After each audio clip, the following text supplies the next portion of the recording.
চাওক, আমি অসম স্বাধীন ছাত্ৰ সন্থা শোণিতপুৰ জিলা সমিতি আৰু সদৌ অসম আদিবাসী ছাত্ৰ সন্থা শোণিতপুৰ জিলা সমিতি, আৱা, আটুৱা, চান্তাল ছাত্ৰ সন্থা আৰু ACMS ধৰি বিভিন্ন জনগোষ্ঠী আদিবাসী সংগঠনকেইটাই আমি যৌথভাৱে এই 23 তাৰিখৰ এটা গণ আন্দোলনৰ কাৰণে যিটো গণসমাৱেশ হ'ব, এইটোৰ কাৰণে এটা আলোচনা কৰি আমি এটা প্ৰস্তুতি লৈছিলোঁ। কিন্তু আজি দেখা পাইছোঁ আজি এই গণসমাৱেশক লৈ কিছু ৰাজনৈতিক দল যেনেধৰণৰ কংগ্ৰেছে আজি ইয়াৰ মাইলেজ লোৱাৰ নিচিনা আমাক অনুভৱ এটা হৈ আছে। আজি তেওঁলোকে গাঁৱে গাঁৱে প্ৰচাৰ কৰি আছে, বাগানে বাগানে প্ৰচাৰ কৰি আছে।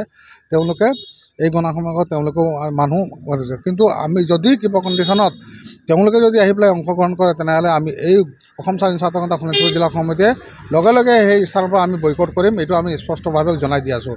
কাৰণ চাওক, আজি আমাৰ যি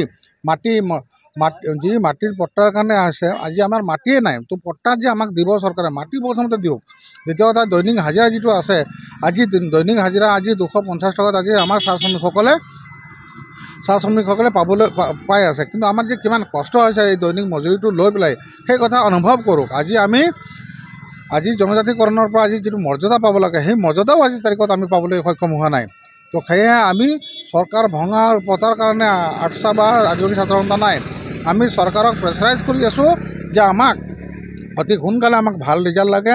আৰু যিহেতু আমাৰ চাহজনী ছাত্ৰ সন্থা কেন্দ্ৰীয় সমিতিৰ অধিৱেশন যোৰহাটত অনুষ্ঠিত হৈ গ'ল, আৰু তাতে মুখ্যমন্ত্ৰী হিমন্ত বিশ্ব শৰ্মাই 25 নৱেম্বৰ এটা আমাক তাৰিখ দিছে। এই তাৰিখ দিয়া স্বত্তেও আমি গণসমাৱেশৰ দৰে এটা ডাঙৰ সমাৱেশ আমি হাতত লৈছোঁ। কিন্তু এটা কথা স্পষ্ট যে আমাক অতি শীঘ্ৰে লাগে। হয়, আমি অহাকালি অনুষ্ঠিত হোৱা বিশাল সমাৱেশত জাতীয় চেতনা থকা সকলো জনগোষ্ঠীক, আমাৰ চাহ জনগোষ্ঠীৰ লগত সকলো যিখিনি জনগোষ্ঠী আমি একেলগে বসবাস কৰোঁ, চাহ বাগিচা চাহ জনগোষ্ঠী আদিবাসী লোক, সকলোকে আমি স্বতঃস্ফূৰ্তভাৱে উক্ত গণসমাৱেশত আহিবৰ বাবে আহ্বান জনাইছোঁ। আৰু আমাৰ এই আন্দোলন যি কাৰ্যসূচী আমি গণতান্ত্ৰিকভাৱে হাতত লৈছোঁ। আৰু ইয়াতে আমি শেহতীয়াকৈ গম পাইছোঁ যে কংগ্ৰেছো আৰু বিভিন্ন ৰাজনীতি দলেও নিজৰ ৰাজনীতি বিস্তাৰ কৰিবৰ কাৰণে উঠি পৰি লাগিছে, আৰু সেয়া আমি কেতিয়াও সফল হ'বলৈ নিদিওঁ। কাৰণ এয়া আমাৰ ছাত্ৰ সংগঠনৰহে আমাৰ দাবী, আৰু আমাৰ ছাত্ৰ সংগঠনৰ আন্দোলনত ইয়াত কংগ্ৰেছে নিজৰ ৰাজনীতি বিস্তাৰ কৰিবলৈ ওলাইছে, পাতনি মেলিছে, এইটো আমি কেতিয়াও সফল হ'বলৈ নিদিওঁ।